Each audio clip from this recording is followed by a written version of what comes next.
সাংবাদিক বন্ধুগণ, আপনারা দীর্ঘক্ষণ ধরে এখানে অপেক্ষা করছেন। অনাকাঙ্ক্ষিত বিলম্বের কারণে আমরা আপনাদের কাছে ক্ষমা প্রার্থী এবং একই সাথে আপনাদের কাছে আমরা কৃতজ্ঞ।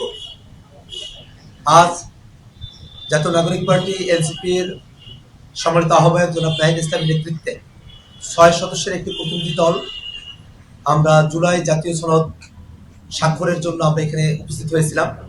আপনারা সকলে জেনে থাকবেন যে 24-এর অভ্যুত্থানের মধ্য দিয়ে আমরা যে নতুন বাংলাদেশ গড়তে চেয়েছিলাম, যার কথা ব্যক্ত করেছিলেন জাতীয় নাগরিক পার্টির আহ্বায়ক জনাব নাহিদ ইসলাম, একটা ফেসিবাদ মুক্ত বাংলাদেশ, একটা নতুন বন্দোবস্তের বাংলাদেশের কথা, তারই লক্ষ্য নিয়ে আমরা ঐক্যবদ্ধ কমিশনে জাতীয় নাগরিক পার্টি এনসিপির তরফ থেকে আমরা সার্বক্ষণিক আমাদের উপস্থিতি এবং সংস্কারের পক্ষে আমাদের বক্তব্য আমরা সবসময় ব্যক্ত করে এসেছি। আপনারা জেনে থাকবেন যে জুলাই সনদের কার্যকারিতার জায়গা, গণভোটের বিষয়গুলো নিয়ে এক ধরনের অস্পষ্টতা ছিল। যেহেতু ত্রয়োদশ জাতীয় সংসদ নির্বাচনের দিন 12ই ফেব্রুয়ারি 2026-এ গণভোটও জুলাই জাতীয় সনদ নিয়ে যে গণভোট সেটা অনুষ্ঠিত হয়েছে এবং গণভোটের পক্ষে জনগণ তাদের সিদ্ধান্ত হ্যাঁ ভোটের মধ্য দিয়ে তারা জানান দিয়েছেন। এমন প্রেক্ষাপটে আজকে অন্তর্বর্তীকালীন সরকারের আহ্বানে আমরা জনাব নাহিদ ইসলামের নেতৃত্বে 6 সদস্যের প্রতিনিধি দল মাননীয় প্রধান উপদেষ্টার বাসভবন যমুনায় আমরা জুলাই জাতীয় সনদ স্বাক্ষরের উদ্দেশ্যে আমরা এসেছিলাম। আমরা সেই জুলাই জাতীয় সনদে আমরা স্বাক্ষর করেছি এবং আমরা একটা শর্ত সাপেক্ষে সেখানে স্বাক্ষর করেছি। আমরা বলেছি যে নোট অফ ডিসেন্ট ব্যতি রেখে গণভোটের গণরায়ের পূর্ণাঙ্গ বাস্তবায়ন সাপেক্ষে জনাব নাহিদ ইসলাম আহ্বায়ক এবং আক্তার হোসেন আমি সদস্য সচিব এই জুলাই জাতীয় সনদে আমরা স্বাক্ষর করলাম। আপনারা জেনে থাকবেন যে জুলাই জাতীয় সনদ আমাদের জন্য একটা পাওয়া, এই অর্থে যে জুলাই জাতীয় সনদের মধ্য দিয়ে বাংলাদেশ রাষ্ট্রটিকে নতুন করে গড়বার একটা সুযোগ আমরা পেয়েছি।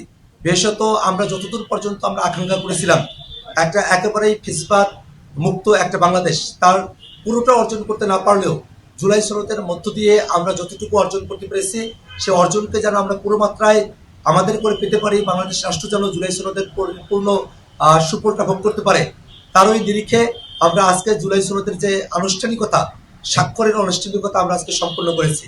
আমরা আপনাদেরকে একটা বিষয় জানিয়ে দিতে চাই যে এবারের যে নির্বাচন সেটা যেমন একই সাথে জাতীয় সংসদ নির্বাচন এবং একই সাথে এটা সংবিধান সংস্কার পরিষদের নির্বাচন। আগামীকাল শপথ গ্রহণ অনুষ্ঠান অনুষ্ঠিত হবে। আমরা এটা আশা করি এবং জাতীয় নাগরিক পার্টি এনসিপির তরফ থেকে এ দাবি রাখছি যে আগামীকাল কোনো প্রকার ব্যত্যয় ব্যতিরেকেই প্রথমে সংবিধান সংস্কার পরিষদের সদস্য হিসাবে যারা নির্বাচিত হয়েছেন তারা শপথ গ্রহণ করবেন এবং তারপরেই জাতীয় সংসদের সদস্য হিসেবে তাদের যে শপথ সেই শপথ তারা গ্রহণ করবেন এবং উভয় শপথই অবশ্যই একজন ব্যক্তি অর্থাৎ জুলাই জাতীয় সনদে যেভাবে বিবৃত হয়েছে যিনি চিফ ইলেকশন কমিশনার আছেন তার নেতৃত্বেই, তার হাত ধরেই আমরা জুলাই জাতীয় সনদের মতো করেই সংবিধান সংস্কার পরিষদের শপথ এবং জাতীয় সংসদ সদস্য হিসেবে যে শপথ সেটা আমরা গ্রহণ করব। সাংবাদিক বন্ধুগণ, এই পর্যায়ে আপনাদের সামনে সংক্ষিপ্তভাবে বক্তব্য উপস্থাপন করবেন জাতীয় নাগরিক পার্টির সম্মানিত আহ্বায়ক, এক দফার ঘোষক জনাব নাহিদ ইসলাম। যেরকমটা আমাদের সদস্য সচিব বললেন যে আজকে অন্তর্বর্তী সরকারের শেষ দিন, আমরা সরকারের আমন্ত্রণে আমরা যমুনাতে এসেছিলাম। জুলাই জাতীয় সনদ যে সংস্কারের যে ঐক্যমতের দলিল সেটাতে জাতীয় নাগরিক পার্টির পক্ষ থেকে স্বাক্ষর সম্পন্ন করার জন্য। আপনারা ইতিমধ্যে জানেন যে এই জুলাই জাতীয় সনদ বা এই সংস্কারের দাবি আমাদের জুলাই গণ অভ্যুত্থান থেকেই ছিল। আমরা যে নতুন বন্দোবস্তের কথা বলেছি, রাষ্ট্র সংস্কারের কথা বলেছি, পরবর্তীতে সংস্কার কমিশনের উদ্যোগে সবকিছুই সেই সময় বৈষম্য বিরোধী ছাত্র আন্দোলন এবং পরবর্তীতে জাতীয় নাগরিক কমিটি হয়ে জাতীয় নাগরিক পার্টি আমরা সংস্কারের পক্ষে সবচেয়ে দৃঢ় অবস্থান নিয়েছিলাম। কিন্তু জুলাই জাতীয় সনদ যেদিন স্বাক্ষরিত হয়েছিল, জাতীয় নাগরিক পার্টি এনসিপি সেদিন সে স্বাক্ষর অনুষ্ঠানে আসেনি এবং স্বাক্ষর করে নাই। কারণ আমরা তখন বলেছিলাম যে এই জুলাই জাতীয় সনদের যে আইনি ভিত্তি, সে আইনি ভিত্তি নিরূপণ না হলে, আইনি ভিত্তি নিশ্চিত না হলে আমরা আসলে এই ডকুমেন্টে সাইন করার কোনো মানে থাকবে না। এবং এই ডকুমেন্টে যে নোট অফ ডিসেন্ট রয়েছে, আমরা মনে করি নোট অফ ডিসেন্ট কোনো সিদ্ধান্তের অংশ হতে পারে না। ফলে নোট অফ ডিসেন্ট নিয়েও স্পষ্ট বক্তব্য থাকা প্রয়োজন। সেই প্রেক্ষিতে আমরা কিন্তু সাইন করি নেই এবং এর পরবর্তীতেই আমাদের দাবির প্রেক্ষিতে জুলাই জাতীয় সনদ জাতীয় সনদ আদেশ, সেই আদেশ দেওয়া হয়, যে আদেশের ভিত্তিতে এবারের যে ত্রয়োদশ নির্বাচন এবং গণভোট, সেই গণভোট অনুষ্ঠিত হয়েছে। গণভোটে জনগণের রায় সংস্কারের পক্ষে এসেছে, ন্যায়ের পক্ষে এসেছে। এখন আমাদের আগামীকাল থেকে যে দায়িত্বটা, সেটা হচ্ছে এই রায় অনুযায়ী, গণভোটের ন্যায় অনুযায়ী এই রায় হচ্ছে বাস্তবায়ন করা। আমরা জাতীয় নাগরিক পার্টি এনসিপি কিন্তু সংসদ নির্বাচনে অংশগ্রহণ করেছি, সংসদে যাচ্ছি এই জুলাই জাতীয় সনদ এবং এই যে সংস্কারের আকাঙ্ক্ষা, সেটা বাস্তবায়ন করার জন্য। এটাই আমাদের ম্যান্ডেট, জনগণ আমাদেরকে এই ম্যান্ডেট দিয়েছে। ফলে সেটার জন্য আমরা মনে করছি যে আগামীকাল শপথের আগে এবং এই অন্তর্বর্তী সরকারের শেষ সময়ে এসে এই দলিলের সম্পূর্ণতার লক্ষ্যে জুলাই জাতীয় সনদ বাস্তবায়নের স্বার্থে আমাদের স্বাক্ষর করা প্রয়োজন। আমরা সেই উদ্দেশ্যে স্বাক্ষর করেছি এবং স্বাক্ষরে আমাদের যেটা কমেন্ট আমরা রেখেছি, যে আমরা কোনো নোট অফ ডিসেন্ট এটা ব্যতিরিকে আমরা স্বাক্ষর করেছি এবং গণভোটের গণরায় পূর্ণাঙ্গ বাস্তবায়ন হবে এই সাপেক্ষে। ফলে এটি আমাদের আজকে আমাদের স্বাক্ষরের মধ্য দিয়ে জুলাই জাতীয় সনদ এর সম্পূর্ণতা পেল এবং আমাদের আগামীকাল থেকে এটার কাজ হচ্ছে যে যে সংস্কার সভা হবে, সংস্কার পরিষদ হবে, সেই সংস্কার পরিষদে এইটা জুলাই জাতীয় সনদ এবং গণভোটের যে আদেশ, সেই আদেশ অনুযায়ী সংস্কারগুলোকে বাস্তবায়ন করা। তো আমরা আগামীকাল আমাদের এখনো আমাদেরকে আনুষ্ঠানিকভাবে জানানো হয়নি, কিন্তু আমরা আইন উপদেষ্টা এবং সংসদ বিভাগের যিনি সচিব রয়েছেন তার সাথে কথা বলে, অনানুষ্ঠানিকভাবে কথা বলে জেনেছি যে আগামীকাল 2টি শপথ অনুষ্ঠিত হচ্ছে এবং এটাই হওয়ার কথা। যে কারণ এই গণভোটের আদেশে খুব সুস্পষ্টভাবেই লেখা আছে যে যারা নির্বাচিত হবে, নির্বাচিত প্রতিনিধিরা জাতীয় সংসদের সদস্য হবেন এবং সংস্কার পরিষদের সদস্য হবেন একই সাথে। ফলে একই সাথে আগামীকাল 2টা শপথ হবে।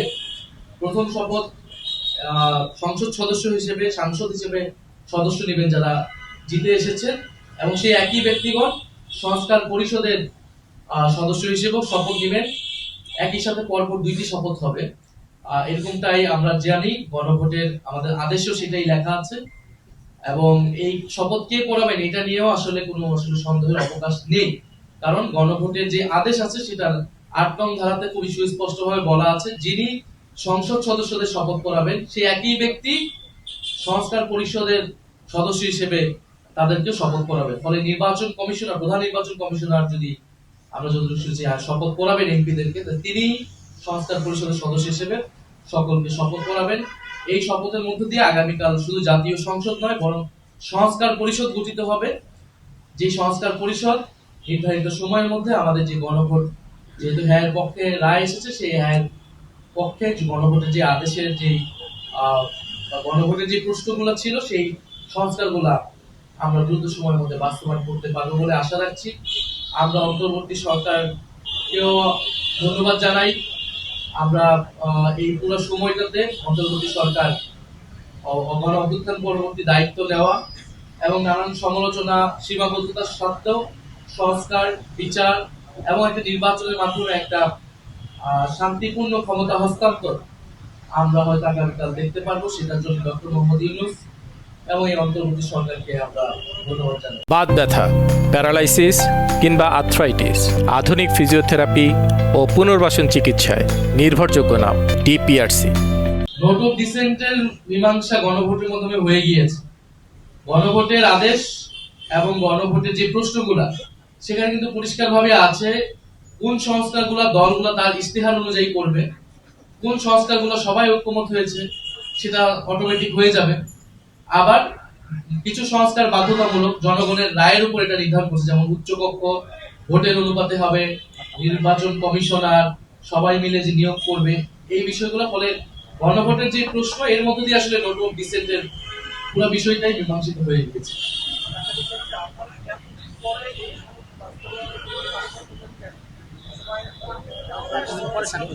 এটা তো আমি আমার বক্তব্য পরিষ্কার করেছি। আমরা যেই সময়টা স্বাক্ষরিত হয়েছিল সেটা শুধুই কেবল একটি ডকুমেন্ট ছিল, এটার কোনো আইনি ভিত্তি ছিল না। আমরা তো পরিষ্কার বলেছি আমরা একটা আইনি ভিত্তি চাই। ফলে এরপরে যখন আইনি ভিত্তি দেওয়া হলো গণভোট আদেশের মাধ্যমে, জুলাই জাতীয় সনদ আদেশের মাধ্যমে, সেই আদেশ এটার আইনি ভিত্তি দিয়েছে এবং এর পরবর্তীতে গণভোট হয়েছে, গণরায় প্রতিফলিত হয়েছে। এখন আমরা মনে করছি যে এটা তো যেহেতু এটার একটা আইনি ভিত্তি পেয়ে গণরায়ও চলে এসেছে, আমরা যেই উদ্দেশ্যে এই জুলাই জাতীয় সনদ করতে চেয়েছিলাম সেটা সফল হয়েছে। এখন এটা আমাদের বাস্তবায়ন প্রয়োজন, এবং বাস্তবায়নের ক্ষেত্রে যাতে কোনো ধরনের দ্বিধা না থাকে যে একটা পার্টি কেন সাইন করে, সেটা যাতে না হয়, এই বাস্তবায়নের স্বার্থে আমরা স্বাক্ষরটি করছি। এবং স্বাক্ষরটা বেসিক্যালি কিন্তু আজকে স্বাক্ষরটাও আনুষ্ঠানিকতা। আমরা তো গণভোটের পক্ষে, হ্যাঁ এর পক্ষে আমরা প্রচারণা করেছি, পক্ষে অবস্থান নিয়েছি। আমরা স্বাক্ষর না করলেও হয়তো কিছু হতো না, কিন্তু স্বাক্ষরটা আমরা করলাম যেহেতু একটা আনুষ্ঠানিকতা। এই অন্তর্বর্তী সরকার, ঐক্যমত্য কমিশন, তারা তাদের ঐকান্তিক প্রচেষ্টা এটা হয়েছে, এই পুরো বিষয়টাকে একটা সম্পূর্ণতা দেওয়ার লক্ষ্যে আমরা স্বাক্ষর করি। না, বাস্তবায়ন নিয়ে আর কোনো সংশয় আমরা দেখছি না, কারণ এই নির্বাচনের ভিত্তিটাই হচ্ছে গণভোট, এবং গণভোটের ভিত্তি হচ্ছে জুলাই জাতীয় সনদ আদেশ। এই আদেশ ছাড়া এই নির্বাচন সম্ভব হতো না এই সময়, এই সরকারের অধীনে। ফলে যদি আমরা নেক্সট পার্লামেন্টকে কার্যকর করতে চাই, নেক্সট গভর্নমেন্টকে কার্যকর করতে চাই, তার বৈধতা হচ্ছে এই গণভোট এবং আদেশ। ফলে সেই আদেশকে মানতে হলে অবশ্যই আপনাকে গণভোটের যে গণরায় এসেছে সেই রায়কে বাস্তবায়ন করতে হবে।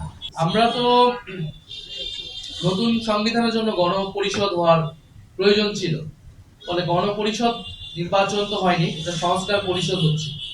ফলে গণপরিষদের জায়গা থেকে একটা সংস্কার পরিষদে যখন এসেছে তখন তো আমরা এটাকে মেনে নিয়েছি, যেহেতু সবগুলা অন্যান্য দল এবং একটা ঐক্যমত্যের স্বার্থে আমরা মনে করছি সংবিধানের গুরুত্বপূর্ণ সংস্কারগুলো নিয়েই আমাদেরকে এই সময়টাতে আগাতে হবে, এই অর্জনটুকু নিয়ে আমাদেরকে সামনের দিকে আগাতে হবে।